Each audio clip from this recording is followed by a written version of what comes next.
You are looking at Julian's pronunciation guide, where we look at how to pronounce better some of the most mispronounced words in the world, like this other curious word. But how do you say what you're looking for today? Let's learn how to pronounce this word from French, meaning peanut, the food.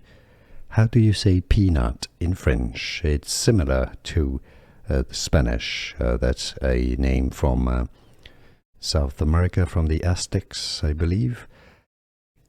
The French pronunciation is as cacahuète, cacahuète. The H is silent, cacahuète, cacahuète.